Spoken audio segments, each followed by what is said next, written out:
Hello दोस्तों, मेरी बाली blog series में आप सबका स्वागत है। आज हम जाने वाले हैं नूसा पेनीडा। अगली सुबह हम चेकआउट करके सानूर पोर्ट की ओर निकल पड़े। सानूर पोर्ट से हमें नूसा पेनीडा के लिए स्पीड बोट पकड़नी थी। हमने पहले से टिकट नहीं बुक कराई थी, इसलिए वहाँ जाके एजेंट से नेगोशिएट किया और मारुति फास्ट बोट से 3 रिटर्न टिकट्स 800,000 IDR यानी कि 4,300 इंडियन रुपीज़ में बुक करवा ली। रिटर्न टिकट्स 5 दिन तक वैलिड होता है, आप कभी भी आ सकते हैं नूसा पेनीडा से। वहाँ पे काफ़ी सारे एजेंट्स मिलेंगे जो आपसे नेगोशिएट करना चाहेंगे और काफ़ी सारे प्राइवेट बोट स्पीड बोट्स हैं वहाँ पे जहाँ से आप अपना टिकट बुक करा सकते हैं। हम श्योर नहीं थे, इसलिए हमने वहाँ जाके टिकट बुक कराई। और आप एक और ऑप्शन है, आप क्लूक के थ्रू भी अपना टिकट बुक करा सकते हैं। वहाँ पे भी आपको बहुत सारे अलग अलग कंपनीज़ के लिंक मिल जाएंगे, तो आप अपना टिकट वहाँ से भी बुक करा सकते हैं। हमारी बोट नॉन AC थी लेकिन फ़ैन था, तो इसलिए हमें बिल्कुल भी गर्मी नहीं लगी। नूसा पेनीडा पहुंचने में हमें लगभग 50 मिनट लगे सानूर पोर्ट से। एंट्री पे आपको एंट्री चार्ज देना पड़ता है 15,000 IDR पर पर्सन, वो कंपलसरी है, जो कि बोट के चार्जेस में इंक्लूडेड नहीं है। पोर्ट से ही हमने 2 गाड़ियाँ रेंट पे ले ली, जिसका रेंट था 1,90,000 IDR यानी 1,000 इंडियन रुपीज़।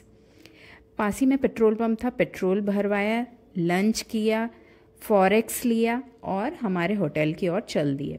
हमारा होटल पोर्ट से 4 किलोमीटर दूर था। बाइक से हमें 10 मिनट लगे अपने होटल पहुंचने में। नूसा पेनीडा में काफ़ी गर्मी होती है, तो मैं रिकमेंड करूँगी कि आप AC रूम्स ही बुक कराएं। होटल का लिंक डिस्क्रिप्शन में दिया हुआ है, आप जाके चेक कर सकते हैं। शाम को हम लोग केलिंकिंग बीच पर गए सनसेट देखने के लिए। अराउंड 50 मिनट्स लगे हमें वहाँ पहुँचने में। होटल से बीच तक का डिस्टेंस रफली 20 किलोमीटर था। रास्ते बीच बीच में काफ़ी ख़राब हैं, तो आप ध्यान से गाड़ी चलाइएगा। एग्जैक्टली सनसेट के टाइम ही हम लोग वहाँ पहुँचे, तो हमारे पास ज़्यादा टाइम नहीं था, इसलिए नीचे बीच पर हम लोग नहीं जा पाए। कुछ फ़ोटोज़ ली और वापस होटल की ओर चल दिए क्योंकि अंधेरा हो रहा था। सुबह उठकर हम लोग वापस केलिंकिंग बीच गए क्योंकि सुबह सुबह क्राउड काफ़ी कम रहता है और नीचे हाइक करने के लिए इजी पड़ेगा। ये बीच काफ़ी फेमस है और आपने सोशल मीडिया पे इसके काफ़ी फ़ोटोज़ भी देखे होंगे। ये बहुत ही आइकॉनिक पिक्चर स्पॉट है बाली में। इसको T-Rex के नाम से भी जाना जाता है क्योंकि इसके क्लिफ का शेप T-Rex से मिलता जुलता है। यहाँ समय लेके आइएगा, कम से कम 3-4 घंटे का, क्योंकि आपको बीच के नीचे उतरने के लिए ट्रैकिंग करनी पड़ेगी और वापस भी आना पड़ेगा, तो आपके पास टाइम उतना होना चाहिए। अच्छी खासी हाइक करनी पड़ती है बीच तक उतरने में, तो मैं रिकमेंड करूँगी कि आप शूज़ पहन के ही आइएगा। प्रॉपर स्टेप्स नहीं है, काफ़ी जगह पे स्लिपरी भी है मिट्टी होने के कारण, इसलिए अगर आपको ट्रैक करना पसंद नहीं है तो आप लोग बीच तक जाके क्लिफ तक फ़ोटोज़ खिंचा के वापस आ सकते हैं, नीचे उतरने की ज़रूरत नहीं है। लेकिन अगर आप कोशिश करते हैं और ज़रूर जाते हैं नीचे तक, तो इतना सुंदर बीच आपको देखने के लिए नहीं मिला होगा आज तक। बहुत ही सुंदर बीच है, बहुत खूबसूरत बीच है। स्विमिंग करने के हिसाब से मत आइएगा क्योंकि वेव्स काफ़ी स्ट्रॉन्ग होती है यहाँ पे, तो स्विमिंग करना इतना रिकमेंडेड नहीं है यहाँ पे। आप आराम से आ सकते हैं, टाइम बिता सकते हैं यहाँ पे। नीचे कोई शॉप नहीं है, वेंडर नहीं है, तो खाने पीने का सामान आपको ऊपर से ही लेके आना पड़ेगा अपने साथ में।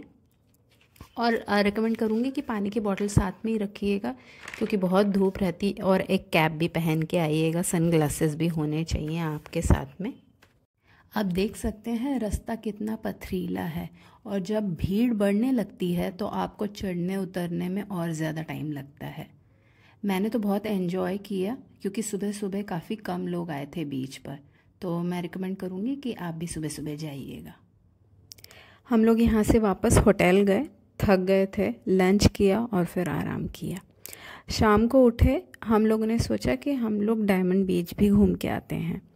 डायमंड के बीच के पास ही अतु बीच भी है, दोनों बीचेस देखने लायक हैं। हमारा होटल और डायमंड बीच तक का डिस्टेंस था 25 किलोमीटर। हमें लगभग 1 घंटा लगा वहाँ पे पहुँचने में। रास्ता काफ़ी अच्छा है यहाँ तक का, तो आपको कोई परेशानी नहीं होगी। डायमंड बीच और अतु बीच दोनों बगल में ही हैं, तो आपको एक ही पार्किंग के चार्जेस देने पड़ेंगे दोनों के लिए। पार्किंग चार्जेस है 5000 IDR यानी 27 रुपये, और एंट्री टिकट है 25,000 IDR यानी 135 इंडियन रुपीस। डायमंड बीच तक जाने के लिए सीढ़ियाँ हैं, नीचे उतरनी पड़ती हैं, जो आपको नीचे उतरने में हमें 15 मिनट लगे, और नीचे उतरते उतरते सीढ़ियाँ थोड़ी नैरो होने लगती हैं, छोटी होने लगती हैं, तो उतरने चढ़ने में इस हिसाब से आपको थोड़ा टाइम लग सकता है। छोटा सा बीच है और पथरीला है, इसलिए स्विमिंग बिल्कुल भी रिकमेंडेड नहीं है।